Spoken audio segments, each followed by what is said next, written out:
Bab 2086 Cahaya Ilahi.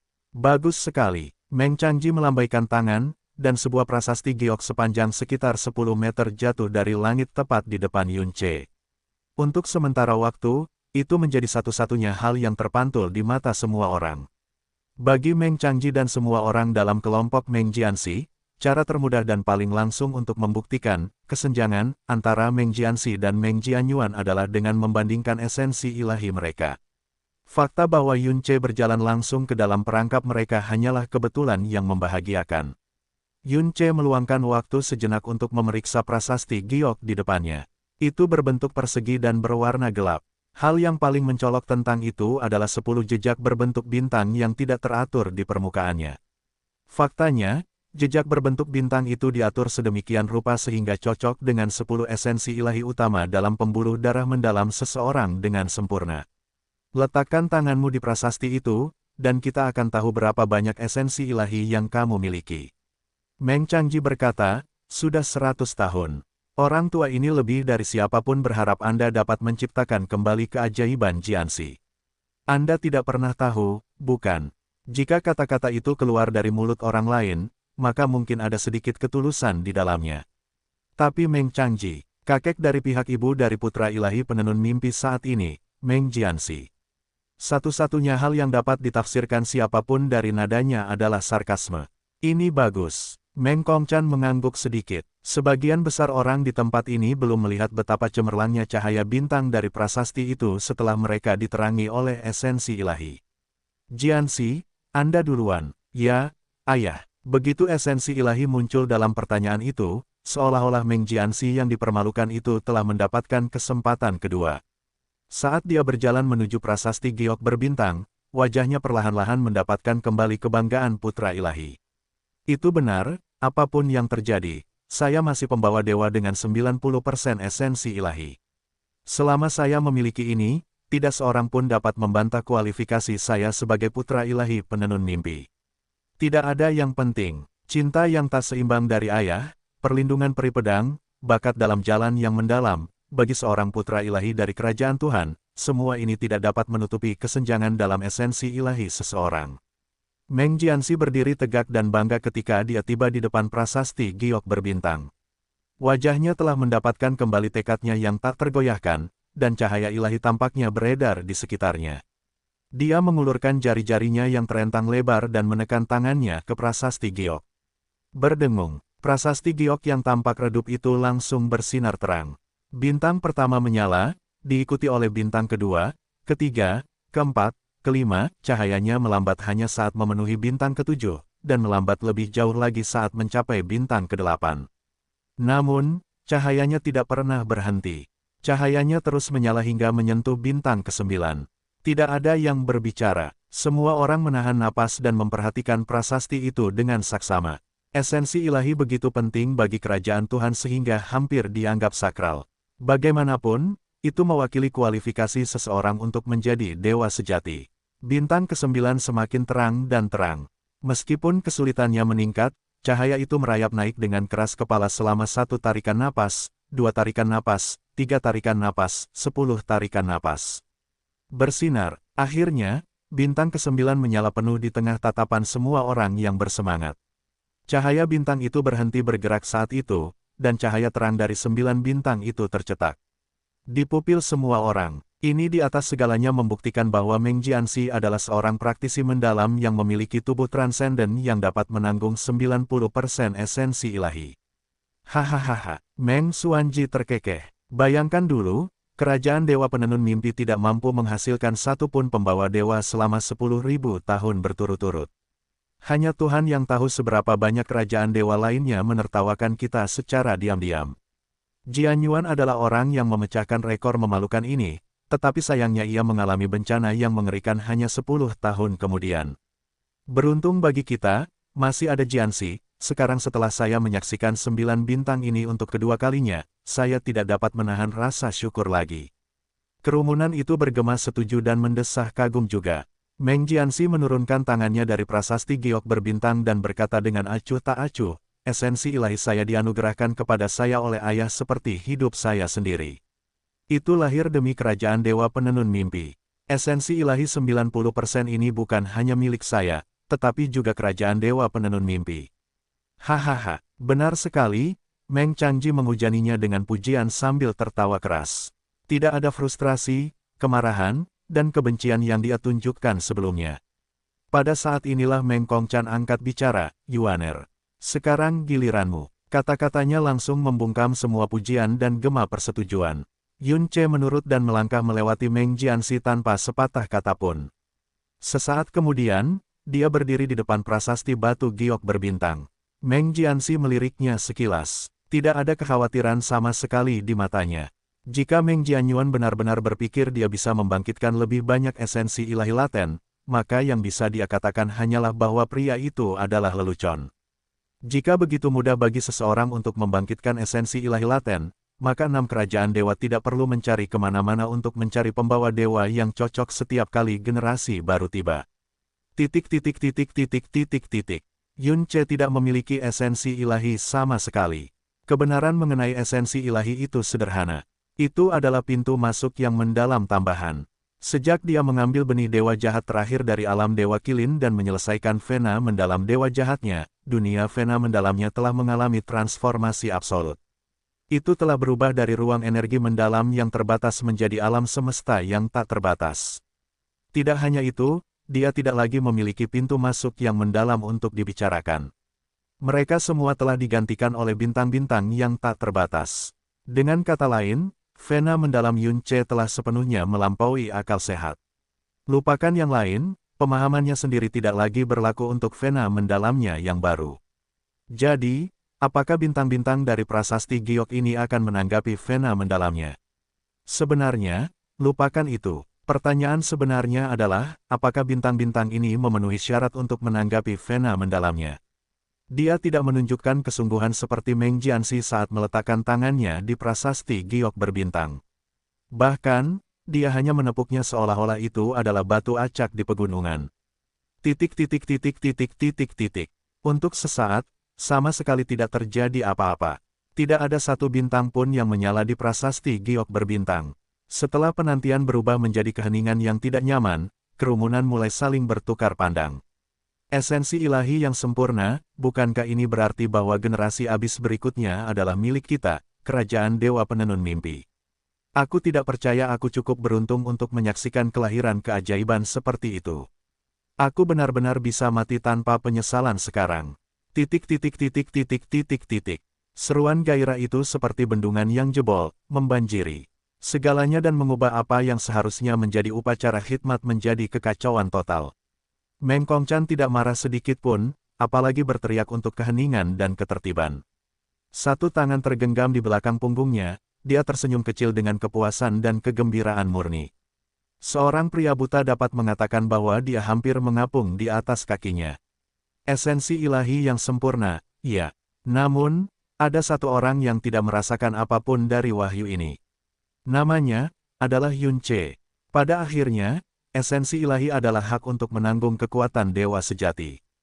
Nadi mendalamnya berasal dari dewa penciptaan, sebuah eksistensi yang berdiri di atas dewa sejati. Bagi orang banyak, seorang pembawa dewa dengan esensi ilahi yang sempurna adalah mukjizat yang hidup. Tetapi baginya, orang seperti itu hanya cukup tinggi untuk dipandang rendah olehnya. Urat nadinya yang dalam tidak dapat dipahami oleh siapapun. Batas-batasnya tidak dapat dicapai oleh siapapun. Bahkan di abis, jika bukan karena batas waktu 50 tahun yang terkutuk itu, dia bisa saja menjungkir balikkan dunia ini tanpa rencana atau rencana apapun. Dia bisa saja menyembunyikan dirinya di kabut tak berujung dan mengembangkan kekuatannya hingga dia melampaui siapapun dan semua orang. Jika diberi cukup waktu, dia bisa saja menjungkir balikkan abis sendirian. Selamat, yang tertinggi. Raungan keras meletus. Itu datang dari Dream Lord kedua, Meng Chaoyang. Pria itu tetap diam selama ini, tetapi sekarang, dia berteriak seolah-olah dia ingin seluruh kerajaan mendengar suaranya. Kamu tidak hanya menemukan putramu yang hilang, kamu bahkan membawa kembali keajaiban sejati sepanjang masa kembali ke kerajaan Dewa Dreamweaver. Chaoyang bertanya-tanya dengan sia-sia mengapa kamu terburu-buru mengadakan upacara penganugerahan ini, tetapi sekarang, aku benar-benar mengerti. Itu karena kamu sedang bersiap untuk memberi kami kejutan paling menyenangkan dalam hidup kami. Chaoyang sangat gembira dengan wahyu ini, dan sangat malu dengan keraguannya sebelumnya. Penguasa mimpi kelima, Meng Chaofeng, juga menyusul dengan tergesa-gesa. Putra Dewa Yuan tidak rusak oleh debu fana meskipun telah mengembara di dunia fana selama lebih dari 100 tahun. Tidak, dia telah kembali dengan keajaiban zaman. Surga memberkati kita. Chaofeng sangat terhormat menjadi anggota Dreamweaver. Leher Meng Jianxi perlahan, sangat perlahan, berputar ke arah Meng Chaoyang dan Meng Chaofeng. Meng Chaoyang dan Meng Chaofeng tidak hanya berasal dari klan yang sama. Mereka adalah saudara laki-laki dan perempuan yang memiliki orang tua yang sama. Fakta bahwa mereka berdua berhasil menjadi penguasa mimpi menunjukkan betapa kuatnya keluarga mereka. Bahkan setelah Meng Jianxi telah memperkuat posisinya sebagai putra dewa, tidak peduli berapa kali dia mencoba memberi isyarat atau langsung membujuk kedua penguasa mimpi untuk bergabung dengannya, mereka tidak mau karena mereka yakin masih terlalu dini untuk memilih satu pihak. Sekarang, kedua orang yang tidak memihak ini berdiri tegak, menghujani Meng Jianyuan dengan pujian, dan langsung memanggilnya, Putra Dewa Yuan. Itu belum semuanya. Master lembah-lembah mimpi tenggelam, Meng Naihe, berkata dengan gemetar, 5.000 tahun yang lalu, Putri Dewa dari Kerajaan Dewa Pemecah Langit, Hua Caili menyalakan 10 bintang dan mengguncang seluruh jurang. Orang tua ini tidak pernah membayangkan bahwa keajaiban seperti itu suatu hari akan turun ke kerajaan dewa penenun mimpi kita. Orang tua ini mungkin sudah mendekati akhir masa hidupnya, tetapi sekarang, aku benar-benar dapat meninggal tanpa penyesalan. Hahaha, Meng Kongchan tertawa panjang. Setelah itu, sambil memasang ekspresi, aku tahu kalian semua akan bersikap seperti ini, dia berkata dengan tenang, jangan bicara omong kosong, Master Lembah Naihe. Kamu sudah tua, tetapi masih sangat bugar. Aku yakin akhir hidupmu masih berabad-abad lagi. Dia kemudian mengangkat kepalanya sedikit dan menyapu pandangannya ke seluruh tempat. Jadi, apakah ada orang lain yang ingin menolak penganugerahan Meng Jianyuan? Itu adalah pertanyaan yang sama persis dengan yang dia tanyakan sebelumnya, tetapi reaksi antara sekarang dan sebelumnya seperti siang dan malam. Keberatan, ini adalah esensi ilahi yang sempurna yang mereka bicarakan. Keajaiban, yang mereka pikir tidak akan pernah terjadi sampai benar-benar terjadi. Siapa yang mungkin menolak ini? Siapa yang berani menolak ini? Siapa yang bahkan memenuhi syarat untuk menolak ini? Perbandingan benar-benar mematikan kegembiraan. Di samping seorang pembawa dewa yang memiliki esensi ilahi yang sempurna, Meng Jianxi, putra dewa penenun mimpi saat ini, tidak ada apa-apanya. Meng Changji benar-benar membeku. Seolah-olah dia telah berubah menjadi patung sejak 10 bintang itu menyala. Dia juga tidak menanggapi pertanyaan Meng Kongchan. Dia tampak seperti telah kehilangan jiwanya sepenuhnya. Meng Xuanji, Meng Kongdu, Meng Jinghai dan yang lainnya juga tampak panik. Anggota tubuh mereka sedingin es, dan ekspresi mereka benar-benar mati rasa. Pada saat yang sama, mereka merasa seolah-olah kursi mereka telah berubah menjadi sejuta jarum tajam. Mereka hanya bisa menahan diri untuk tidak menggeliat di kursi mereka. Itu adalah kontras yang sangat besar dibandingkan dengan pujian dan seruan penuh semangat yang tampaknya tak terbatas yang datang dari sekeliling mereka. Tiba-tiba, Meng Jianxi menundukkan kepalanya dan tertawa mengejek diri sendiri. Sekarang setelah dia memikirkan kembali dirinya sendiri, perilakunya, kepercayaan dirinya, kesombongannya, kata-katanya, tipu dayanya, penghinaannya terhadap Meng Jianyuan dari lubuk hatinya. Semuanya tampak sangat menggelikan. Dia adalah putra dewa penenun mimpi yang cahayanya lebih terang dari yang lain, tetapi hari ini, apapun dan semua yang dia lakukan, hanyalah penghalang bagi Meng Jianyuan. Batu loncatan baginya untuk mencapai puncak yang tidak pernah bisa ia capai. Saya keberatan. Mempertimbangkan keadaan, tidak ada satu pernyataan pun yang lebih tidak sesuai daripada dua kata ini. Namun, tidak ada seorang pun yang menunjuk jari atau berteriak pada orang gila yang berani mengatakan hal seperti itu saat ini. Bagaimanapun, pembicara itu tidak lain adalah Yun Che sendiri. Sekali lagi, kerumunan itu dibuat bingung oleh Yun Che. Faktanya, sekarang setelah mereka memikirkannya, pemuda itu telah mengejutkan mereka dengan perilakunya dan kata-katanya berulang kali, dan sepertinya dia tidak punya rencana untuk berhenti sampai akhir bab 2087 menolak menjadi putra dewa. Meng Kongchan merasa bingung, meskipun dia tidak menunjukkannya di wajahnya. Apakah kamu belum siap menerima gelarmu, Yuaner? Ya dan tidak, Yun Ce memberi hormat padanya sebelum menjawab. Sejujurnya, sebagian dari apa yang dikatakan penguasa mimpi sebelumnya benar. Aku tidak memiliki ingatan apapun tentang Meng Jianyuan saat ini, dan aku tidak dapat benar-benar menerima identitasku sebelumnya. Aku bersyukur bahwa kerajaan Dewa Penenun Mimpi mau menerimaku, tetapi aku tidak memiliki rasa memiliki terhadapnya. Saat ini, kasih karunia Tuanku tetap menjadi satu-satunya keyakinanku yang sejati, tempat suci yang tidak boleh ternoda apapun yang terjadi. Kamu adalah orang yang berpikiran luas, Bupati Dewa. Kamu mengizinkanku untuk mempertahankan namaku, Yun Ce. Namun, penguasa mimpi benar bahwa membiarkan putra Dewa Penenun Mimpi mempertahankan nama lamanya pasti akan menuai kritik tanpa akhir baik di dalam maupun di luar kerajaan dewa, bahkan jika itu menunjukkan kemurahan hatimu. Oleh karena itu, dia mendongak, menatap mata Meng Kongchan, dan berkata dengan tulus, sebelum ingatanku pulih dan aku menerima bahwa aku benar-benar Meng Jianyuan, tidaklah tepat bagiku untuk menjadi putra Dewa Penenun Mimpi. Aku sudah cukup puas dengan membuktikan bahwa pilihanmu benar-benar tepat. Aku sangat menyesal mengatakan ini, tetapi yang mulia, harus menunggu hari lain. Para hadirin tampak sangat terkejut dan tercengang. Mereka tidak percaya bahwa ada orang yang akan menolak gelar Putra Dewa.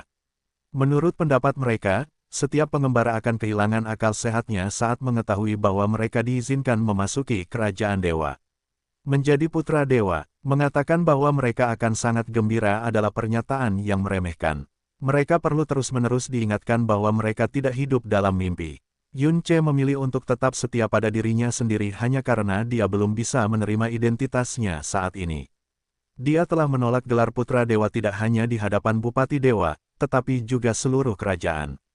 Dengan kata lain, dia benar-benar tidak menginginkan mimpi yang bahkan tidak berani diimpikan oleh kebanyakan orang. Sikapnya yang kurang ajar, mendominasi, arogansi, dan daya saingnya sebelumnya, semuanya hanya untuk membuktikan bahwa dia layak menduduki jabatan itu, dan bahwa Divine Regent tidak salah. Dia sebenarnya tidak ingin bersaing memperebutkan jabatan itu dengan Meng Jianxi sama sekali. Meng Kongchan memperhatikan Yun Ce sejenak sebelum bertanya, jika aku tidak salah, ada alasan lain mengapa kamu memilih untuk tidak menerima gelar itu, benar kan? Yun Ce menjawab, aku telah memberitahumu alasan utamaku, tetapi ya, aku memang menyimpan beberapa alasan pribadi yang tidak layak untuk dibagikan. Haha, Meng Kongchan terkekeh, selama seminggu terakhir, aku mulai punya firasat tentang temperamenmu. Kamu setia, bersyukur, jujur pada diri sendiri, disiplin, dan pantang menyerah. Itu semua adalah kualitas yang luar biasa. Aku akan berbohong jika aku mengatakan keputusanmu tidak mengejutkanku, tetapi setelah dipikir-pikir lagi, itu pasti terdengar seperti keputusan yang akan kamu buat. Jelas dari kata-katanya bahwa dia sama sekali tidak marah dengan penolakan Yun Ce atas gelarnya. Sebaliknya, dia dipenuhi dengan pujian dan sedikit kebanggaan. Itulah sebabnya Bupati Ilahi ini tidak bisa tidak tertarik pada alasan pribadimu. Mengapa kamu tidak memberitahuku? Apapun itu, aku berjanji tidak akan menyalahkanmu karenanya. Yun Ce ragu-ragu sejenak tetapi menerimanya dengan sangat cepat. Dia menjawab, seperti yang kamu perintahkan, Bupati Ilahi. Dia mendongak dan berkata dengan serius, aku seharusnya mati di kabut tak berujung, tetapi Tuanku menyelamatkanku. Sejak aku masih kecil, dia berulang kali mengajariku bahwa seorang pria mungkin serendah setitik debu, tetapi dia tidak boleh bertekuk lutut untuk menjilat, meninggalkan harga diriku bahkan jika tubuhku hancur, atau meninggalkan diriku sendiri bahkan jika jiwaku jatuh ke dalam jurang. Yun Ce kemudian melirik Meng Jiangqi tanpa ragu sedikit pun. Aku tidak pernah melupakan ajaran guru, dan aku tidak akan pernah melupakannya, itulah sebabnya aku tidak akan pernah bisa berdiri bahu-membahu dengan orang-orang munafik dan pengkhianat. Bahkan jika Yun Ce tidak melirik Meng Jianxi, siapapun dapat mengetahui siapa yang dia maksud. Itu tidak berbeda dengan mempermalukan putra ilahi di hadapannya. Untuk sementara waktu, seluruh tempat itu sunyi. Tidak seorang pun berani menanggapi itu. Meskipun dipermalukan, Meng Jianxi masih putra ilahi penenun mimpi, belum lagi dia didukung oleh kelompok kuat yang dipimpin oleh pihak keluarga ibunya. Tentu saja, hanya surga yang tahu apa yang sebenarnya mereka pikirkan di dalam. Tubuh Meng Jianxi bergetar hebat, tetapi dia menggertakkan giginya dan tetap diam. Meng Kongchan mengangguk. Memiliki pendapat yang tegas adalah karakteristik yang harus dimiliki semua penguasa. Baiklah kalau begitu, aku akan membiarkan upacara penganugerahanmu dikesampingkan untuk sementara. Sekarang setelah kamu kembali dengan selamat, aku yakin hanya masalah waktu sebelum kamu mendapatkan kembali ingatanmu. Yun Che menjawab dengan penuh rasa terima kasih telah menunjukkan kemurahan hati kepadaku sekali lagi, Divine Regent. Junior ini sangat berterima kasih untuk itu. Setelah mengatakan itu, dia berbalik dan memberi hormat ke arah Hua Qinying. Bibi, kamu datang jauh-jauh ke sini untuk menyaksikan penganugerahanku, tetapi sebaliknya, aku hanya menunjukkan kepadamu penghinaan. Kamu pasti sangat kecewa padaku. Hua Qinying menjawab, kamu selalu menjadi orang yang memegang teguh keyakinanmu, dan ini adalah pilihan pribadimu. Tidak ada yang namanya benar atau salah. Dia berbalik dan berkata kepada Meng Kongchan, karena hasilnya sudah diputuskan, maka aku akan pergi, Dreamless Divine Regent. Selamat tinggal, Meng Kongchan tanpa sadar melangkah maju setengah langkah. Peri pedang, tidak setiap hari kau mengunjungi Dreamweaver. Mengapa kau tidak mengizinkan kami untuk bertindak sebagai tuan rumah yang baik hati untuk Yun Che? Antar aku keluar. Siluet biru itu telah pergi bahkan saat dia mengatakan ini. Meng Kongchan tidak punya pilihan selain menarik tangannya dengan canggung dan berkata dengan wajah serius, kau mendengarnya, Yuaner. Antarkan bibimu ke perbatasan. Sesuai perintahmu, Yun Che memberi hormat kepada Divine Regent dan hadirin dengan tergesa-gesa sebelum bergegas ke arah Hua Qinying pergi. Kepergian, Yun Che berarti bahwa upacara penganugerahan ini tidak lagi berarti. Meng Kongchan menjadi serius dan berkata dengan nada santai, karena Meng Jianyuan belum bersedia menjadi putra Dewa Dreamweaver, upacara penganugerahan akan ditunda ke tanggal lain. Namun, jarang sekali kalian semua berkumpul di satu tempat, jadi saya ingin mengambil kesempatan ini untuk membahas masalah lain. Pikiranmu salah, jawab Yun Che dengan nada santai. Memang benar bahwa aku ingin menekan Meng Jianxi sejak awal, tetapi tidak pernah sekalipun aku ingin menjadi putra Dewa Penenun Mimpi. Li Su bertanya, mengapa begitu? Kau akan tahu jawabannya jika kau benar-benar memikirkannya, Yun Che menjelaskan dengan lambat dan malas. Menurutmu siapa yang akan menikmati reputasi yang lebih baik di dalam dan di luar kerajaan Dewa Penenun Mimpi setelah hari ini? Kau, itu adalah jawaban yang sangat jelas. Ya, dan itu saja yang aku butuhkan. Yun Che tersenyum. Aku mungkin bukan putra dewa dalam nama, tetapi aku jelas seorang putra dewa dalam roh. Sebaliknya tidak sepenuhnya benar untuk Meng Jianxi, itu hanya satu kemunduran, tetapi dia jelas berada dalam posisi yang canggung saat ini. Sesuatu yang kau perjuangkan dan sesuatu yang orang lain mohon padamu adalah dua konsep yang berbeda. Aku sudah mendapatkan apa yang kuinginkan, tetapi aku tidak membutuhkan beban yang menyertai gelar putra ilahi. Sebagai putra ilahi resmi, Meng Jianxi adalah orang yang harus mengurus beban itu, bukan pangeran biasa sepertiku, tidakkah kau setuju? Petik 2. Petik 2. Li Su terdiam sesaat. Yun Che mendesah hampir emosional saat dia menatap Cakrawala. Kau tahu, Meng Jianxi dan aku sebenarnya, dalam arti tertentu, memiliki pemikiran yang sama persis. Meng Jianxi, memiliki pemikiran yang sama denganmu. Yun Che menjelaskan dengan perlahan, Meng Jianxi berencana untuk mempermalukanku dengan praktisi-praktisi mendalamnya dan memberiku cap malu abadi sehingga aku tidak akan punya muka untuk menerima gelar putra Dewa Penenun Mimpi lagi. Aku juga sama, aku juga ingin memberinya gelar cap malu abadi untuk memfasilitasi rencanaku. Dalam hal ini, satu-satunya perbedaan antara kita berdua adalah aku berhasil, dan dia gagal. Metode adalah metode. Aku tahu apa yang kukatakan sebelumnya, tetapi tidak ada yang namanya metode yang benar atau salah, cerdas atau bodoh. Metode apapun yang menghasilkan hasil yang baik adalah metode yang baik. Li Su terdiam beberapa saat sebelum berkata pelan, Meng Jianxi menggunakan metode rendahan terhadapmu karena dia meremehkanmu, tetapi juga karena dia hanya berencana untuk mempertahankan posisinya. Intinya, apapun yang dilakukan seseorang untuk membela diri tidak boleh terlalu keji. Tetapi kamu, identitasmu sejak awal palsu, dan semua yang kamu lakukan adalah untuk memajukan tujuanmu sendiri.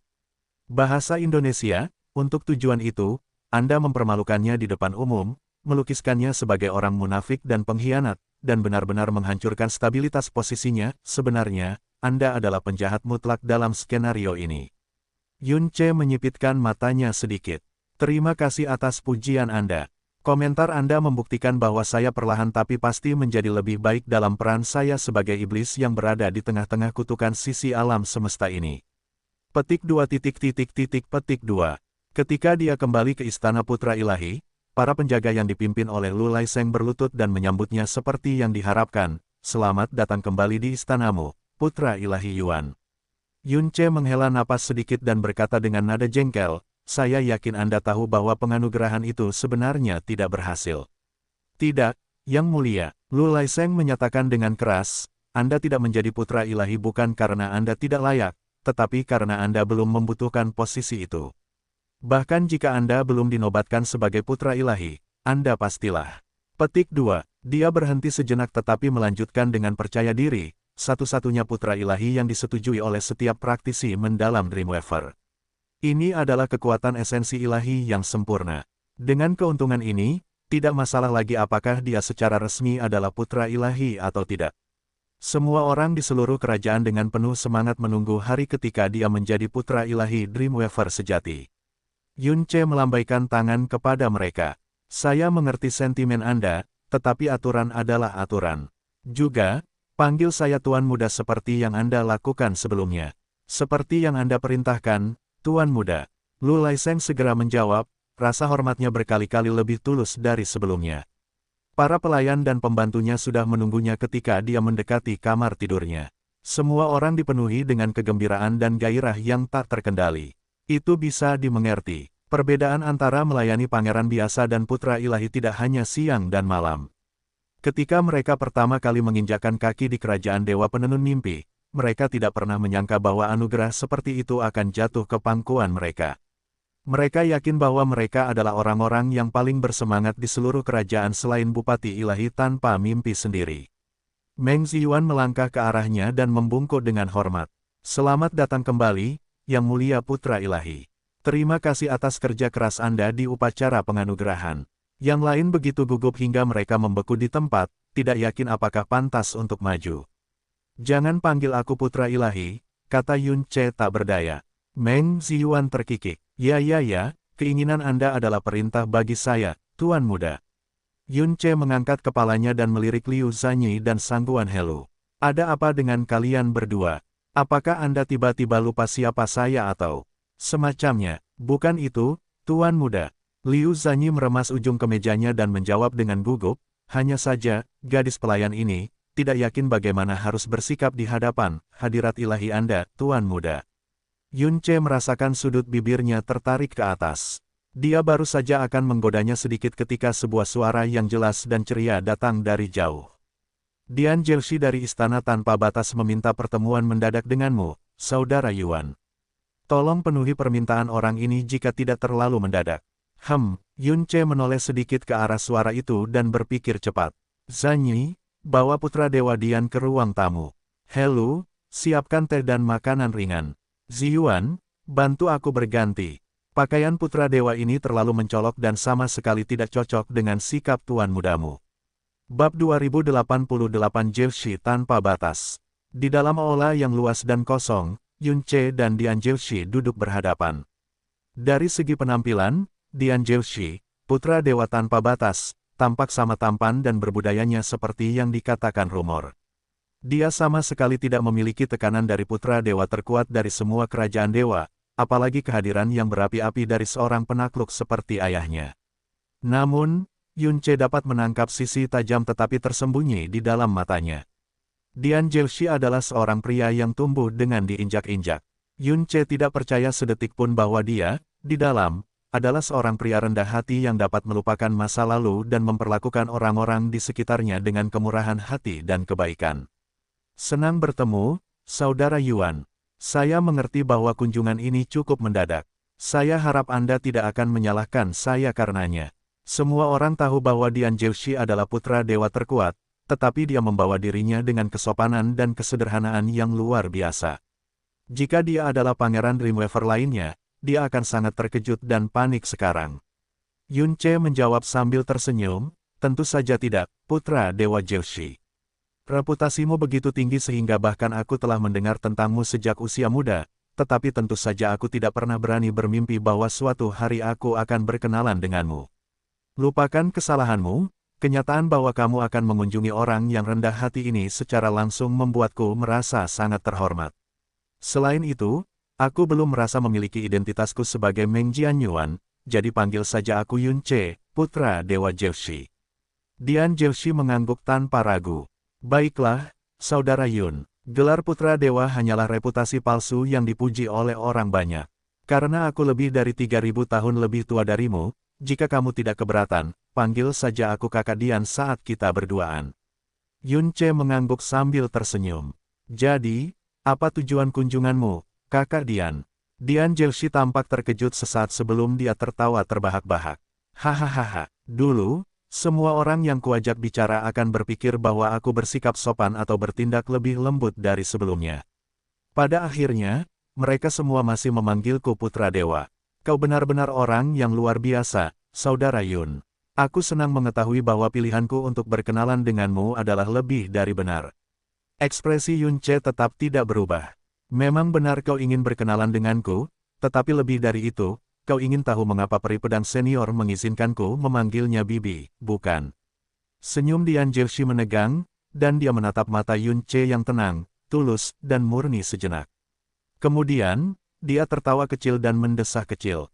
Ini adalah pertemuan pertama kita yang sebenarnya, namun kau sudah mampu melihat menembus diriku sepenuhnya. Lebih dari itu, kau tidak ragu untuk mengatakan kebenaran tanpa gembar-gembor. Aku tidak berpikir bahwa seseorang sepertimu benar-benar ada sampai hari ini. Sungguh, menakjubkan. Kau menyanjungku, Saudara Dian. Yun Ce mengalihkan pandangannya dan menatap cangkir tehnya. Dia sama sekali tidak tampak tergerak oleh pujian setengah hati dan seruan terkejut dari Dian Jiushi. Kau memang terkenal karena statusmu sebagai putra dewa terhebat dari semua kerajaan dewa, tetapi kau bahkan lebih terkenal karena pengabdianmu kepada putri dewa pemecah langit, Hua Caili, cinta yang tidak berubah sedikit pun meskipun telah berlalu ribuan tahun. Peri pedang senior adalah bibi putri dewa pemecah langit, gurunya dalam ilmu pedang, dan pelindungnya. Selain dia dan dirinya sendiri, dia tidak pernah memberikan perlakuan khusus kepada siapapun, sampai saat ini. Dia tidak hanya mengizinkanku memanggilnya bibi, dia bahkan mengumumkan bahwa aku berada di bawah perlindungannya. Dia mendongak dan menatap mata Dian Jiushi sekali lagi. Karena itu, bukan aku yang berwawasan luas di sini. Wajar saja jika kau penasaran dengan reaksi tidak biasa dari bibi pasanganmu. Dian Jiushi menggelengkan kepalanya bukan karena ia membantah perkataan Yun Ce, tetapi karena ia sedang mengejek dirinya sendiri. Kau begitu jujur dan terus terang sehingga aku, yang lebih tua darimu, merasa agak malu, Saudara Yun. Baiklah, aku juga akan terus terang padamu. Ya, aku cukup khawatir dengan perlakuan khusus peri pedang senior kepadamu. Bisakah kau menjelaskan kepadaku alasannya? Ia tahu bahwa Hua Qinying selalu bertindak sebagai pelindung Hua Caili yang terbuka atau bayangan. Mengapa? Karena ia selalu meninggalkan segalanya untuk mengunjungi Hua Caili setiap kali ia meninggalkan Tanah Suci. Tentu saja, jumlah interaksinya dengan Hua Qinying melebihi kebanyakan orang lain. Hua Qinying tetap tidak pernah meliriknya sedikit pun meskipun ia adalah pasangan tunangan Hua Caili. Interaksi mereka semua mengarah kepadanya dengan melakukan penghormatan seorang junior, dan Hua Qinying menanggapi dengan hormat. Itu saja, ia sudah lama terbiasa dengan ini. Lagi pula, bahkan ayahnya, Bupati Ilahi terkuat dari 6 kerajaan dewa, Dian Rahu yang terkenal di Abis, tidak pernah mendapatkan lebih dari sekadar tatapan sinis dari Hua Qinying. Entah mengapa, hari ini, Hua Qinying memberi Yun Ce perlakuan istimewa sehingga dia hampir tidak bisa mempercayai mata atau telinganya bahkan sekarang. Bagi Hua Qinying, seorang wanita yang begitu dingin sehingga orang hampir mengira dia terbuat dari batu, untuk bertindak seperti ini, satu-satunya alasan yang dapat dia pikirkan adalah Hua Caili. Apakah kamu pernah mendengar tentang Raja Kabut sebelumnya, Kakak Dian? Tanya Yun Ce tiba-tiba. Rumor itu telah melewati telingaku, ya. Alis Dian Jiushi sedikit terangkat. Memikirkan bahwa seseorang berani menyebut dirinya seorang raja ketika Tanah Suci berada tepat di atas kita, siapapun orang ini, kematian mereka pasti saat mereka mengekspos diri mereka sendiri. Yun Ce tersenyum dan tidak mengatakan apa-apa sejenak. Karena kamu menyebutkan orang ini, mungkinkah? Dia tidak kecewa. Yun Ce menikmati aroma tehnya sejenak sebelum menjawab. Karena kau tahu tentang Raja Kabut, maka kau pasti tahu tentang Dewa Kilin leluhur yang menemani Raja Kabut, dan cahaya pedang ungu yang menggores langit kabut tak berujung. Dian Zhouxi berpikir sejenak sebelum berseru menyadari, apakah bekas luka ungu itu ditinggalkan oleh peri pedang senior. Benar, Yun Ce mengangguk sedikit. Kau mungkin hanya mendengar sedikit demi sedikit rumor, dan kebanyakan dari mereka bias atau salah tanpa diragukan lagi. Sekarang, kau akan mendengar kisah nyata dari seseorang yang kebetulan berada di dekat sana selama insiden itu. Dia memulai ceritanya, ketika Raja Kabut dan Dewa Kilin leluhur pertama kali muncul, Putri Ilahi Pemecah Langit kebetulan sedang berlatih di dekat sana. Kemunculannya begitu tiba-tiba sehingga dia menderita luka serius dan hampir mati hari itu. Apa? Dian Zhouxi tiba-tiba berdiri dan menjadi pucat pasi. Auranya menyapu area itu dengan kacau dan menghancurkan cangkir teh mereka. Yun Ce mengangkat satu jari dan menahan puing-puing dan teh agar tidak menyentuhnya. Dia melanjutkan dengan suara tenang, satu-satunya tindakan yang bisa dilakukan Bibi, permisi, maksudku peri pedang senior, adalah menjauhkan Dewa Kilin leluhur dari Putri Dewa Penghancur Surga sejauh mungkin, tetapi dia sendirian. Aku kebetulan berada di area itu, dan ketika aku melihat ini, aku mendapati diriku tidak dapat mengabaikan kehidupan yang membutuhkan dan melompat untuk menyelamatkan Putri Dewa Penghancur Surga. Untungnya, kami akhirnya bisa melarikan diri. Yun Ce mendongak dan mengamati rasa takut dan gentar yang masih ada di wajah Putra Dewa Tanpa Batas. Sejak itu, peri pedang senior mengizinkanku memanggilnya sebagai Bibi dan berjanji untuk melindungiku dari bahaya. Reaksi Dian Zhouxi terhadap luka parah dan hampir mati Hua Caili cukup berlebihan bahkan mengingat reputasinya. Butuh waktu yang sangat lama sebelum dia akhirnya bergumam, tidak kusangka, hal seperti itu terjadi. Ya, itulah yang terjadi, Yun Ce membenarkan. Bagaimana dengan mengetahui takdir? Yun Ce menggelengkan kepalanya dengan masam. Apa itu takdir? Haruskah seseorang mematuhi pepatah kuno, takdir tidak dapat ditentang? Atau haruskah mereka berkata, akulah satu-satunya yang memutuskan takdirku? Jika takdir itu nyata, lalu mengapa repot-repot berjuang? Jika takdir itu tidak nyata, maka bukankah seluruh konsep itu hanyalah kebohongan besar? Hanya dalam beberapa kalimat, Yun Ce benar-benar meremehkan nama Boundless Divine Region yang diberikan kepada Dian Zhouxi. Karena itu, namamu mungkin terdengar penuh makna, tetapi menurutku, justru sebaliknya. Setelah selesai dengan penilaiannya, Yun Ce menambahkan dengan rendah hati, tapi tentu saja, ini hanya pendapat pribadiku. Aku hampir tidak berpengalaman atau berpengetahuan, jadi tidak mungkin aku bisa memahami pandangan Bupati Ilahi Tanpa Batas. Kau harus menganggapnya omong kosong. Namun, mata Dian Zhouxi tidak fokus seolah sedang memikirkan sesuatu. Ketika akhirnya dia sadar, dia bertanya, kau pernah bersikeras menyebut dirimu Yun Ce, saudara Yun. Apakah ada semacam harapan di balik namamu juga? Yun Ce menjawab, ya, dan tidak. Dian Zhouxi, ekspresi kenangan menyelimuti wajah Yun Ce. Guruku adalah orang yang memberiku namaku. Dia memanggilku Yun Ce karena dia berharap aku akan sebebas awan, dan sejernih air. Tidak peduli seberapa tinggi aku mendaki di dunia, tidak peduli berapa banyak jasa yang telah kuperoleh, atau reputasi macam apa yang telah kumiliki untuk diriku sendiri. Satu-satunya harapannya padaku adalah hidup dengan aman, damai, dan bahagia. Itu sangat kontras dibandingkan dengan Nine Knolls, milik Dian Zhouxi yang penuh dengan harapan, nasihat, dan peringatan. Yun Ce melanjutkan, karena itu, semua yang kukatakan dan kulakukan kepada orang lain atau diriku sendiri, baik atau buruk. Aku hanya bertindak sesuai kata hatiku. Lagi pula, jika aku terlalu menghargai atau terobsesi pada suatu hal, itu akan memiliki efek sebaliknya, kau tahu. Tiba-tiba, suara lisu bergema di lautan jiwa Yun Ce. Pengakuanmu ini ternyata sangat bijaksana dan mendalam. Apakah ini pandanganmu tentang hidup setelah semua yang telah kau lalui? Yun Ce diam-diam menyembunyikan seringai dan menjawab, ya Tuhan, itu hanya omong kosong yang kubuat untuk membuatnya bingung, dan kau benar-benar menganggapnya serius. Lupakan saja sekarang, Li Su. Dian Zhouxi terdiam beberapa saat sebelum mendesah. Sejak aku menjadi putra dewa, aku akan selalu mengingatkan diriku sendiri dengan Nine Knolls dan tidak pernah mengabaikan batasan. Tapi sekarang, aku benar-benar merasa sedikit tersesat. Hahaha, Yun Ce tiba-tiba tertawa terbahak-bahak. Sudah kubilang itu hanya omong kosong. Kau seharusnya tertawa bersamaku, apalagi merasa tersesat karenanya. Namun, Dian Jelshi tidak melakukan apa yang dikatakannya. Dia berkata dengan serius, merupakan kehormatan bagiku untuk berkenalan dengan pria sepertimu, Saudara Yun. Merupakan salah satu penyesalan terdalamku karena tidak dapat berkenalan denganmu lebih awal. Dia bangkit dan berkata, maaf untuk mengatakan ini, tetapi aku tidak bisa berlama-lama karena masih ada urusan yang harus diselesaikan. Meskipun pertemuan kita singkat, itu adalah pertemuan yang paling mencerahkan dan menyenangkan. Kau telah memberiku banyak hal untuk dipikirkan, dan aku hanya menyesal tidak bertemu denganmu lebih awal. Yun Che menjawab, aku juga sama, saudara. Dian Jelshi memberinya undangan yang tulus, namamu akan menjadi terkenal di seluruh abis setelah hari ini, saudara Yun. Ketika kamu bebas, silakan kunjungi aku di kerajaan Tuhan yang tak terbatas. Aku berjanji akan menjadi tuan rumahmu sepanjang jalan. Haha, tentu saja. Dengan ini, aku mengucapkan selamat tinggal. Dian Jelshi mengangguk kuat pada Yun Che dan berbalik, atau setidaknya dia ingin, ketika pertanyaan lain tiba-tiba muncul padanya.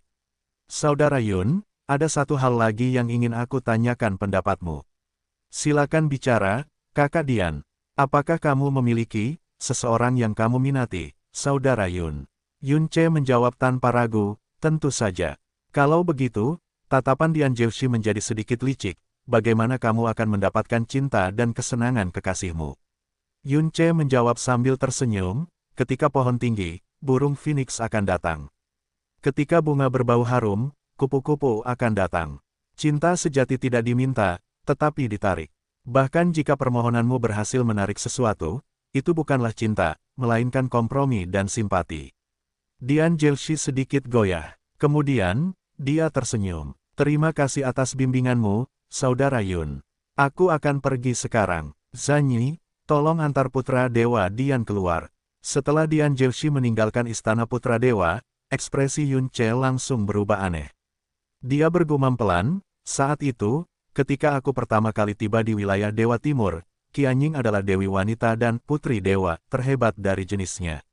Otaknya penuh dengan skema dan rencana, dan metodenya hanya lebih kejam dan licik daripada yang terakhir. Dia jauh lebih menakutkan daripada iblis yang kukenal saat itu. Tanda pencari kematian jiwa Brahma terkutuk itu terutama membuatku ingin membajaknya setidaknya 10 kali. Sebagai perbandingan, yang disebut putra dewa terhebat dari 6 kerajaan dewa ini. Aku hampir tidak percaya bahwa otaknya dipenuhi dengan omong kosong seperti itu. Li Su, itu yang kau inginkan, bukan? Yun Che mengusap dagunya dan berpikir lama sekali. Akhirnya, dia bergumam pada dirinya sendiri, meskipun otaknya kurang, energi dan tekanan yang dia keluarkan tidak main-main. Setidaknya dalam hal ini, dia benar-benar pantas menyandang gelarnya. Mengingat kultivasinya, statusnya, dan otaknya yang penuh dengan caili, jika aku menggunakannya dengan benar, dia bisa menjadi alat yang sangat bagus. Li Su, Bab 2089 Putra Dewa Buang. Li Su mendesah, kau semakin mirip dengan apa yang Ratu Iblis harapkan darimu. Pikiran pertamamu saat bertemu seseorang adalah memikirkan bagaimana kau bisa mengubah mereka menjadi alat. Ini bukan pujian. Pada dasarnya, dia adalah dewa pencipta kehidupan yang mencintai semua kehidupan. Setiap orang harus tumbuh, kata Yun Che yang tampaknya tidak peduli. Tetapi tidak dapat menahan diri untuk tidak menambahkan bisikan pelan di bagian akhir, entah mereka suka atau tidak. Seolah merasakan emosi Yun Che, Li Su mengubah topik pembicaraan. Dian Jelshi jelas bermaksud mengunjungimu. Jika dia benar-benar sibuk, dia akan memilih waktu yang lebih baik untuk mengunjungimu, bukan? Itu hanya alasan. Yun Che tersenyum. Dia datang ke sini hari ini untuk menyelidikiku dengan berpikir bahwa dia bisa mengetahui temperamen dan latar belakangku. Namun, ternyata akulah yang memegang kendali pembicaraan dari awal hingga akhir. Yang terburuk dari semuanya, aku bisa menyuntikkan retakan pada keyakinannya. Jelshi adalah gelar putra ilahinya dan kepercayaan yang dianutnya sebagai putra ilahi tanpa batas. Bahkan retakan sekecil apapun sudah cukup untuk membuatnya khawatir dan membuatnya melakukan manuver mengelak berdasarkan naluri. Yun Che telah kembali ke kamar tidurnya saat ini. Dia memerintahkan, Ziyuan, aku akan beristirahat sekarang. Tolong bangunkan aku 6 jam setelah upacara penganugerahan selesai. Tolak semua permintaan pertemuan selama waktu ini, tidak peduli siapapun mereka. Dia kemudian berbaring di tempat tidurnya dan memejamkan mata. Bagaimana kamu akan menghadapi Meng Jianxi? Tanya Li Su. Apakah kamu benar-benar menanyakan pertanyaan itu? Sudut bibir Yun Ce sedikit melengkung. Seorang pria yang tidak pernah mengalami kesulitan sepanjang hidupnya tidak pantas menjadi lawanku.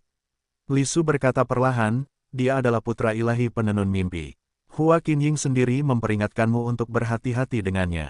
Yun Ce menjawab tanpa peduli, itu karena aku adalah junior yang naif yang baru saja kembali ke kampung halamannya di matanya. Sayangnya baginya, aku tidak. Tujuan dan lawanku adalah seluruh abis. Aku akan dipermalukan jika aku memberi Meng Jianxi pandangan langsung. Petik 2. Lebih baik aman daripada menyesal. Yun Ce memejamkan mata dan bergumam, aku mungkin bertindak hati-hati, tetapi aku harus bermimpi sembarangan.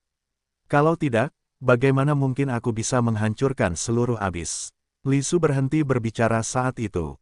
Napas Yun Ce juga menjadi lambat dan teratur seolah-olah dia benar-benar tertidur. Sementara itu, suasana di istana permaisuri begitu menindas hingga menyesakkan. Meng Xuanjue duduk di tempat tidurnya dalam diam dan mengenakan ekspresi lebih gelap daripada yang pernah dia tunjukkan sepanjang hidupnya. Semua orang di sekitarnya begitu tegang sehingga mereka bahkan tidak berani menarik napas dalam-dalam. Meng Jianze meminta maaf kepada Meng Jianxi, saya ceroboh, yang mulia. Saya tidak menyangka anak itu akan. Saya dihukum selama setengah tahun karena kesalahan saya, tetapi saya bersumpah akan menemukan cara untuk menghadapinya selama setengah tahun ini. Meng Jianxi menggelengkan kepalanya dan berkata dengan tegas, itu bukan salahmu. Dia mendesah kecil, sejak awal, dia bertindak kurang ajar, sembrono, dan tanpa peduli dengan konsekuensinya. Saya pikir itu hanya karena dia sombong dan bodoh. Tetapi esensi ilahi yang sempurna, dia terkekeh mengejek diri sendiri. Dia bisa saja bertindak 10 kali lebih kurang ajar dari ini, dan itu akan sangat masuk akal. Ibu, Meng Jianxi membungkuk sedikit ke arah ibunya. Tolong istirahatlah dan jangan ambil hati kejadian hari ini. Anak ini akan pergi. Tunggu, Meng Xuanjue akhirnya angkat bicara, dan suaranya sangat serak dan serak. Itu membuat semua orang merinding. Apakah kau lupa apa yang akan terjadi padaku jika Meng Jianxi mendapatkan kembali ingatannya, Jianxi? Petik 2. Tanda tanya seru petik 2. Meng Jianze segera menundukkan kepalanya dan berpura-pura menjadi burung unta. Anak ini tidak lupa, tentu saja. Meng Jianxi mengembuskan napas dalam-dalam dan menjawab seolah-olah setiap kata dibebani oleh gunung. Bagus. Meng Xuanjue melanjutkan dengan suara yang menakutkan, dia sudah mati sekali. Dia bisa mati sedetik. Sebuah siluet menembus udara seperti kilat, dan sebuah tangan menjepit mulut Meng Xuanjue dan memaksa apapun yang akan dia katakan kembali ke tenggorokannya. Mata mereka bertemu. Sepasang mata dipenuhi dengan kekejaman dan kekerasan, dan sepasang mata lainnya terentang begitu lebar hingga jahitannya terancam terbelah. Meng Jianze menggigil. Mengatakan dia terjebak di antara batu dan tempat yang keras akan menjadi pernyataan yang meremehkan. Ibu, Meng Jianxi mengucapkan dengan gigi terkatup, apakah kamu bahkan mengerti apa arti esensi ilahi yang sempurna? Kamu, lupakan saja. Kamu hanya perlu mengingat ini, Ibu. Aku tidak berencana untuk mengaku kalah, dan aku tidak akan memulainya sekarang. Bahkan jika dia memiliki esensi ilahi yang sempurna, aku masih memiliki kelompok yang kuat. Bukan tidak mungkin bagiku untuk menang. Namun, saat itu bukan sekarang, apakah kamu mengerti?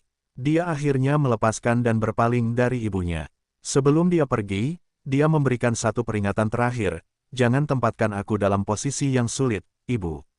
Dia pergi tanpa melihat ke belakang setelah itu. Meng Jianze buru-buru mundur 2 langkah dan berkata, 1.000.000 kedamaian untukmu, permaisuri. Jianze akan pergi sekarang juga.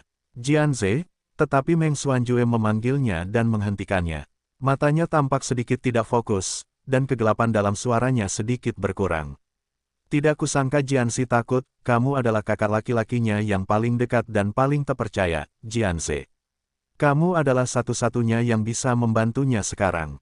Aku, Meng Jianze merasa jantungnya akan melompat keluar dari dadanya. Dia bertanya dengan hati-hati, dan bagaimana, tepatnya aku bisa membantu Yang Mulia Putra Ilahi. Yun Ce buru-buru berkata, Aku akan sering memasak untukmu jika kau menyukainya, Bupati Ilahi. Meng Kongchan memberinya senyum hangat sebelum mengangkat kotak itu dengan kedua tangan dan perlahan-lahan meminum supnya. Pada saat dia meletakkan kotak itu, tidak ada setetes pun yang tertinggal. Sesaat kemudian, dia berkata sambil tersenyum, aku mulai mengerti mengapa kau berhasil merayu Caili, nak. Meskipun, jika kau benar-benar ingin membuatku bahagia di atas segalanya, kau hanya perlu memanggilku, ayah. Yun Ce membuka mulutnya tetapi akhirnya menundukkan kepalanya. Ketika aku pertama kali mengenali dunia ini, aku sudah tidak memiliki orang tua. Namun, itulah tepatnya mengapa keinginanku untuk cinta orang tua jauh melebihi orang normal. Bagiku, kata orang tua, mengandung konotasi yang sangat sakral sehingga, jika aku memanggilmu, ayah, seperti orang lain selain Meng Jianyuan, kurasa itu akan menjadi penghujatan terhadap kata itu dan tidak adil untukmu, senior. Meng Kongchan melambaikan tangannya tetapi tidak tampak kecewa. Tidak apa-apa, kau benar, kau belum mengingat masa lalumu. Jika kau memaksakan diri untuk mematuhiku, aku mungkin juga tidak akan terlalu senang. Dia berjalan mendekati Yun Ce dan dengan lembut meraih lengannya. Aku akan dengan sabar menunggu hari ketika kau mendapatkan kembali ingatanmu, Yuaner. Aku akan menunggu hari ketika kau kembali padaku, utuh. Begitu dia selesai, matanya tiba-tiba bersinar perak, dan Yun Ce mendapati lengan kirinya terangkat ke udara. Cahaya perak mengalir ke bawah tubuh Meng Kongchan dan ke tubuh Yun Ce. Hati Yun Ce bergetar, dia bisa dengan jelas merasakan Meng Kongchan membelah sebagian jiwanya. Bupati Surgawi Senior, kau. Namun, Meng Kongchan tidak menjawab. Tidak lama kemudian, kehidupan perak itu sepenuhnya berpindah ke tangan kiri Yun Ce dan melilit jari kelingkingnya. Kemudian, kehidupan itu berubah menjadi cincin jiwa perak yang kecil dan halus. Cahaya itu memudar, dan cincin jiwa itu menghilang ke udara tipis, tidak meninggalkan jejak apapun. Meng Kongchan mengembuskan napas pelan. Ingat, jika kau menghadapi bahaya, hancurkan saja cincin itu, dan aku akan bergegas ke sisimu dimanapun aku berada. Yun Ce mengepalkan tangan kirinya erat-erat dengan mata gemetar. Membagi jiwamu seperti ini akan melukai asal jiwamu. Kau adalah Bupati Ilahi tanpa mimpi. Bagaimana mungkin kau? Cincin jiwa ini mirip dengan jejak jiwa yang hanya bisa dirasakan setelah kematian, tetapi juga sangat berbeda dalam hal lain. Yang pertama menghabiskan 100 kali lebih banyak asal jiwa daripada yang terakhir. Meng Kongchan menepuk lengannya untuk membungkamnya sebelum berkata dengan sungguh-sungguh, aku enggan melakukan ini untuk orang lain, ya, tapi kau. Aku akan memberikanmu apapun, Yuaner. Kau pegang janjiku bahwa apa yang terjadi padamu saat itu tidak akan pernah terjadi lagi. Petik 2. Petik 2. Yun Ce menahan rasa terima kasihnya dan mengangguk sedikit. Baiklah, aku akan berkultivasi dengan giat di periode berikutnya dan memastikan bahwa kultivasiku akan sepadan dengan hadiahmu dan pengabdian Caili. Aku akan melakukan yang terbaik untuk menjadi utuh kembali. Setelah meninggalkan paviliun tanpa mimpi, Yun Ce tidak segera meninggalkan istana Putra Dewa. Sebaliknya, ia memilih arah acak dan menikmati jalan-jalan santai. Ia belum benar-benar mengamati negara kultivasi jiwa ini sejak memasuki kerajaan Dewa Penenun Mimpi. Sekarang adalah waktu yang tepat. Seperti yang diharapkan, ia menimbulkan teriakan kaget kemanapun ia pergi. Ia jarang menanggapi mereka. Pandangannya selalu jauh, pikirannya menghafal tata letak, dan telinganya mendengarkan setiap gosip atau informasi yang berguna. Ia tidak tahu seberapa jauh ia berjalan ketika tiba-tiba, pandangannya tertarik ke arah tertentu. Itu karena ia merasakan sedikit kegelapan. Hanya ada satu kerajaan dewa di abis yang mengolah energi gelap yang mendalam, dan itu adalah kerajaan dewa kupu-kupu burung hantu. Saat ia bergerak mendekati sumber aura, seorang pria berpakaian hitam memasuki penglihatannya. Rambutnya yang panjang acak-acakan menutupi wajahnya. Meskipun memancarkan aura kuat dari alam kepunahan ilahi, langkah kakinya seberat timah. Kakinya bergerak maju dengan sangat kaku sehingga orang bisa salah mengira itu adalah prostetik. Dia tidak memperhatikan tatapan atau suara di sekitarnya. Saat rambutnya melambai, Yun Ce secara tidak sengaja bertemu matanya di antara celah-celah itu. Hati dan jiwanya langsung berkedut sekali. Reaksi yang tidak terduga itu segera membuat Li Su khawatir. Apa yang kamu temukan? Tidak apa-apa. Yun Ce dengan cekatan mengalihkan pandangannya saat dia menjawab, aku hanya mengingat diriku yang dulu, itu saja. Li Su, Dirimu yang dulu. Suara Yunce menjadi sedikit lebih berat. Mata pria itu tampak sangat mirip dengan anjing liar yang dulu aku lihat ketika aku pertama kali melarikan diri ke wilayah ilahi utara. Keputusasaan yang gelap seperti jurang kematian, sama sekali tidak ada cahaya dan keinginan untuk hidup. Tetapi tidak seperti dia, rasa haus akan balas dendam masih membara dalam diriku. Aku saat itu akan membayar harga apapun untuk mendapatkan kekuatan untuk mengklaim balas dendam. Hidup, harga diri, aku bisa saja menyerahkan segalanya tanpa sedikit pun keraguan. Tapi dia kemungkinan besar tidak seberuntung aku.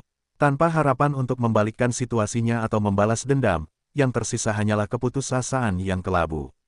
Dia sudah jauh saat dia selesai menjelaskan kepada Lisu. Lagi pula, dia tidak terlalu ingin diingatkan tentang hari-hari yang menyakitkan dan gelap itu. Kemudian, dia mendengar para murid, penjaga berdiskusi di antara mereka sendiri. Hei, bukankah itu, mantan putra dewa kerajaan dewa kupu-kupu burung hantu, Pan Buang? Apa yang sebenarnya terjadi padanya? Ai, dia kehilangan gelarnya, dan dia ditolak dan ditindas oleh kerajaannya sendiri. Pertama, ibunya disingkirkan dari tahtanya.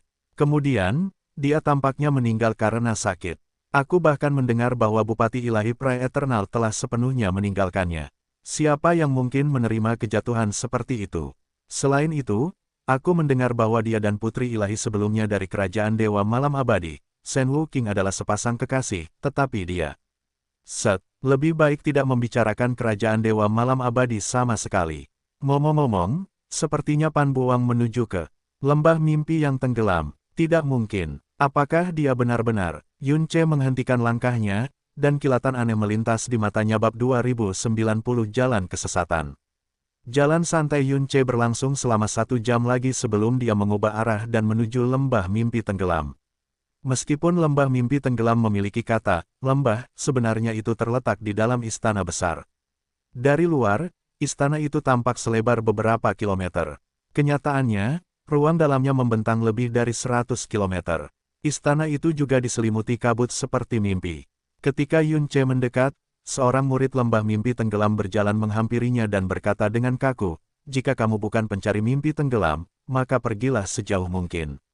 Seseorang yang ingin memasuki lembah mimpi tenggelam tampak sangat gelisah atau tampak putus asa.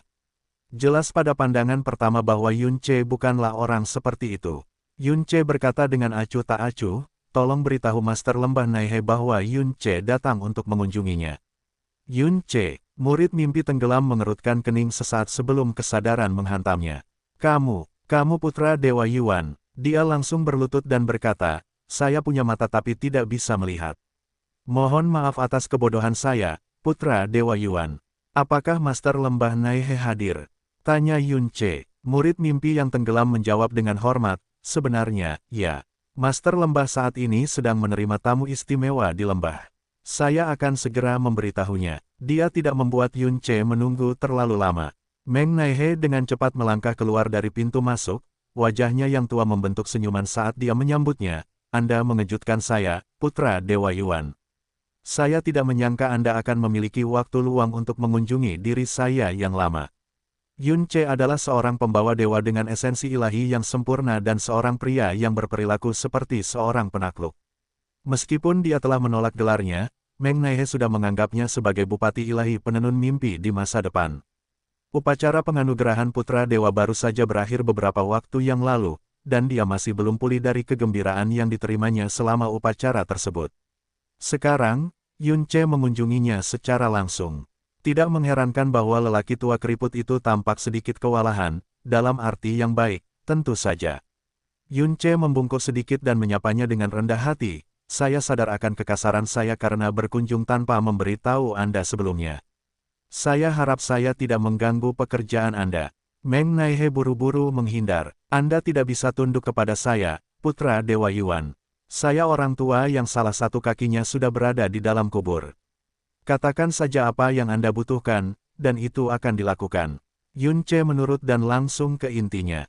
Tidak sopan menolak, jadi baiklah. Apakah itu Pan Buang, mantan putra dewa kerajaan Dewa All Butterfly yang baru saja memasuki lembah mimpi tenggelam? Benar sekali. Meng Naihe mengingat Pan Buang dan mendesah. Takdir memang punya cara untuk membuat manusia sengsara. Tidak kusangka seorang mantan putra dewa akan jatuh ke dalam keputusasaan sehingga hatinya seperti kolam kematian. Tunggu. Apakah kau di sini untuk Pan Buang, putra Dewa Yuan?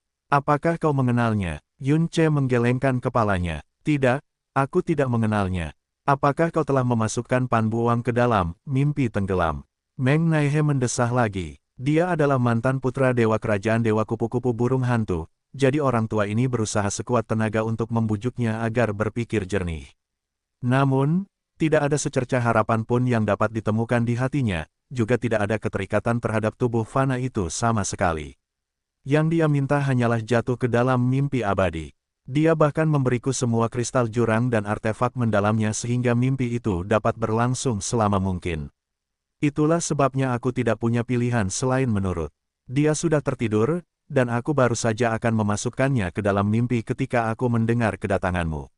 Aku memutuskan dia bisa menunggu sebentar dan datang menemuimu terlebih dahulu, putra Dewa Yuan. Yun Ce menghela napas lega.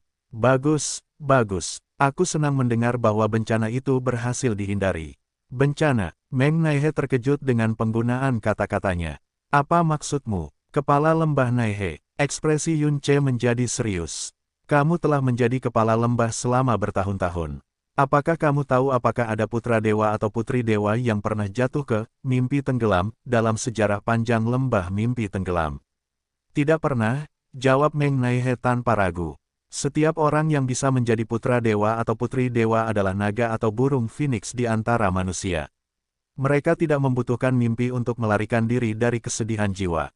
Selain itu, semua orang tahu bahwa memasuki mimpi tenggelam pada dasarnya adalah setengah hukuman mati. Itu adalah kebalikan dari apa yang diinginkan anak dewa. Seolah menyadari apa yang Yun Ce coba katakan, dia menambahkan dengan cepat, Pan Buang mungkin adalah mantan putra dewa, tetapi gelarnya telah dicabut, dan statusnya saat ini di kerajaan Dewa All Butterfly bahkan lebih buruk daripada seorang pangeran biasa. Mengenai apa yang dia alami, Meng Naihe menggelengkan kepalanya lagi. Sinking Dream tidak buruk mengingat keadaannya. Setidaknya baginya, itu adalah pelarian yang luar biasa. Yun Ce mengerutkan kening. Bahkan jika dia telah dicabut, dia masih seorang pembawa dewa dengan 80% esensi ilahi. Selain itu, bagaimana kamu tahu dia tidak akan menjadi putra dewa All Butterfly lagi? Meng Naihe tampak bingung. Aku tidak mengerti apa yang kamu maksud, putra dewa Yuan. Apakah kamu ingat berapa banyak esensi ilahi yang ditanggung Meng Jianyuan, Master Lembah Naihe? Yun Ce mengajukan pertanyaan yang diketahui oleh setiap pria dan wanita di Dreamweaver. 80%, jawab Meng Naihe dengan kebingungan yang sama. Dan berapa banyak esensi ilahi yang aku miliki sekarang? Tanya Yun Ce. Petik 2 100. Tatapan mata Yun Ce menajam, dan Meng Naihe merasakan tekanan tak kasat mata di pundaknya. Jika Meng Jianyuan, seorang pembawa dewa dengan 80% esensi ilahi bawaan, dapat membangkitkan 20% lainnya dan menjadi pembawa dewa yang sempurna, lalu mengapa bukan Pan Buang? Tetapi, Meng Naihe membantah, keajaiban seperti milikmu tidak akan terjadi bahkan sekali dalam 100.000 tahun, putra Dewa Yuan. Peluangnya sangat rendah untuk sedikitnya. Itu benar sekali, peluangnya sangat rendah, tetapi itu sama sekali bukan hal yang mustahil. Suara Yun Ce sedikit rileks. Jadi, bagaimana jika Pan Buang benar-benar membangkitkan esensi ilahi? Latennya, bagaimana jika dia ternyata lebih baik daripada putra Dewa All Butterfly saat ini setelah kebangkitannya? Apakah kamu mempertimbangkan apa yang mungkin telah kamu lakukan jika skenario itu, betapapun tidak mungkinnya, menjadi kenyataan? Petik 2.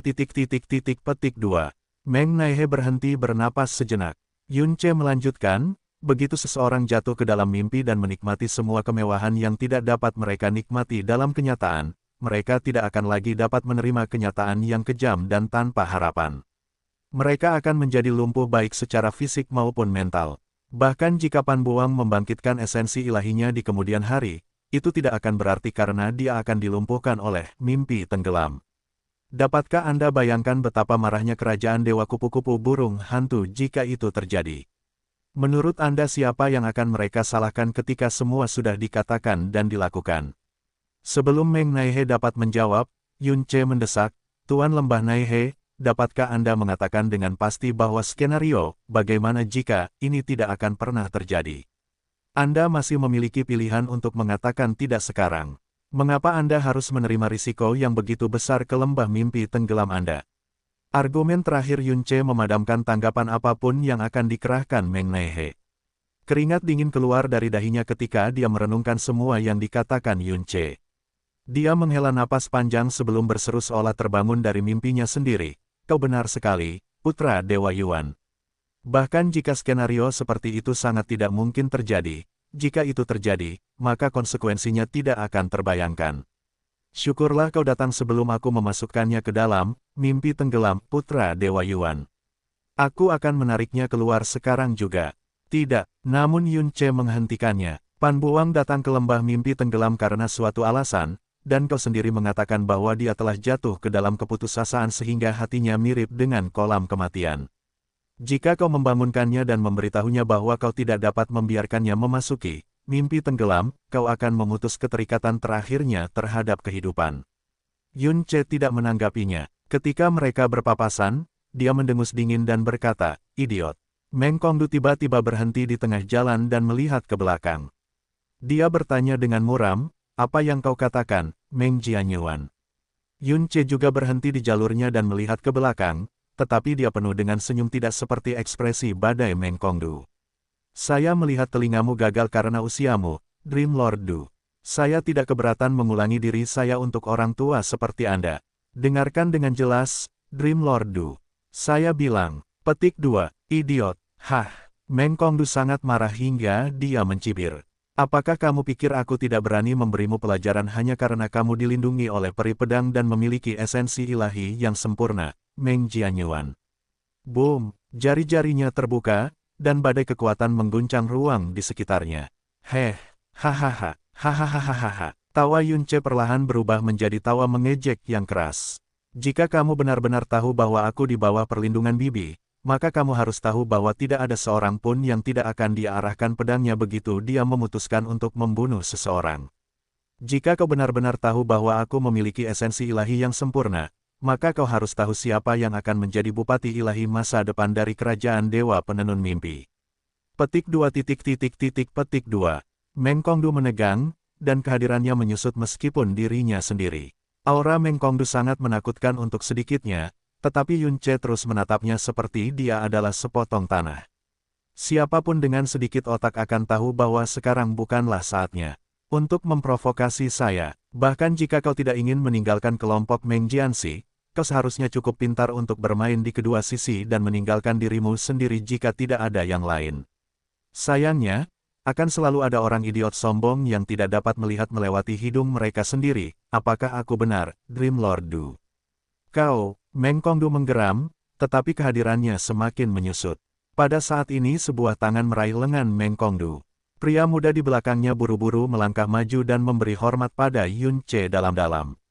Putra Dewa Yuan, ayahku adalah pria yang keras dan tidak fleksibel, tetapi dia tidak bermaksud tidak menghormatimu.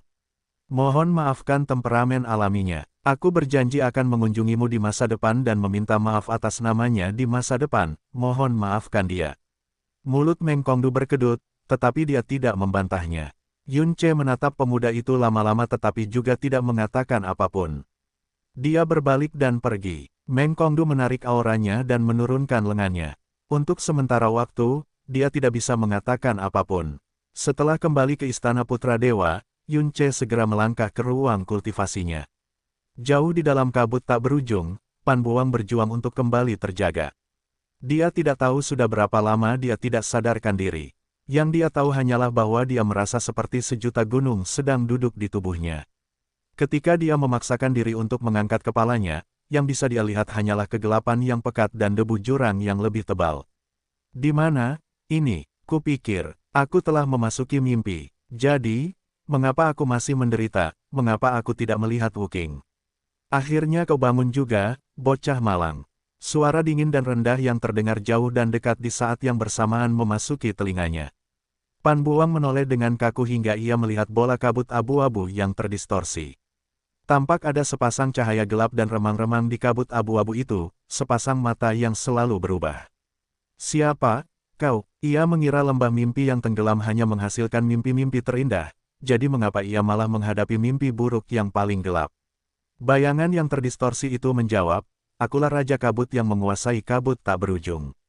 Raja Kabut, bisiknya sebelum tertawa mengejek. Hehe, hehahaha, lucu sekali, mengira kau akan menggunakan cara yang menggelikan seperti itu untuk mempermalukanku. Aku tidak peduli siapa kau. Bunuh aku, kalau kau berani. Hehehe, Raja Kabut itu membalas tawanya sendiri. Kau hanyalah cacing tak bertulang, dan kau pikir kau pantas untuk kupermalukan. Pan Buang, Raja Kabut memanggilnya dengan namanya. Apakah kau tahu bahwa kau telah mencoreng gelar, Putra Dewa, dengan makhluk menyedihkan seperti dirimu? Hahaha, Pan Buang masih tertawa tragis, tidak peduli bagaimana Raja Kabut itu tahu tentangnya. Benar, aku hanya sampah menyedihkan yang tidak bisa berbuat apa-apa. Aku ingin melindungi ibuku, tetapi aku hanya bisa melihatnya mati dengan kematian yang mengerikan. Para pembunuhnya ada tepat di depanku, tetapi aku tidak berdaya untuk menyentuh mereka. Aku berjanji pada Wu Qing akan membebaskannya dari penyihir gila itu, tetapi dia meninggal, dan aku bahkan tidak punya hak untuk membalas dendam padanya, hahaha, hahaha. Dia tertawa, tetapi air matanya mengalir. Raja Kabut bertanya, jadi, bagaimana Shen Wuqing meninggal? Apakah kau menyaksikan kematiannya dengan mata kepalamu sendiri? Pan Buang masih tertawa. Tidak, aku bahkan tidak bisa bertemu dengannya untuk terakhir kalinya. Jadi, maksudmu kau tidak melihatnya meninggal? Suara Raja Kabut tiba-tiba berubah kasar. Jadi bagaimana kau bisa mengatakan dia benar-benar meninggal? Tawa Pan Buang tiba-tiba berhenti, dan raungan marah yang tak terkendali keluar dari mulutnya. Dia meninggal, Seu Yanye membunuhnya, semua orang tahu dia mati. Raja Kabut hanya mencibir. Jadi, cintamu pada orang yang kau sebut kekasihmu begitu berubah-ubah sehingga beberapa kata ceroboh dari orang lain sudah cukup bagimu untuk menjatuhkan hukuman mati padanya. Daripada percaya bahwa dia akan berjuang untuk hidup terlepas dari segalanya karena ikatan yang kalian bagi, dan menderita dalam diam hanya untuk meningkatkan peluangmu untuk hidup, kau lebih suka percaya bahwa dia adalah sampah tak berguna yang akan jatuh ke dalam kegelapan dan putus asa pada tanda pertama tragedi. Mata Pan Buang membelalak karena amarah yang murni dan murni. Dia bukan sampah. Kau tidak boleh memanggilnya seperti itu. Kaulah yang percaya bahwa dia adalah sampah. Suara dingin kabut tak berujung melahap lolongannya yang penuh dengan suara seperti tidak ada apa-apanya. Kaulah yang menjatuhkan hukuman mati padanya di dalam hatimu. Kaulah yang bahkan tidak memiliki keberanian untuk menjelajah ke kerajaan Dewa Malam Abadi dan memastikan kebenaran dengan matamu sendiri. Kau pikir kau pantas mendapatkan mantan putri Dewa Malam Abadi. Seperti dirimu saat ini, bahkan tidak sedikit pun. 1. Biasanya mengubur ancaman diartikan sebagai mengakhiri ancaman, tetapi dalam kasus ini kuharap kedengarannya seperti dia secara tidak sengaja mengubur bom waktu di bawah rumahnya yang akan meledak suatu hari nanti.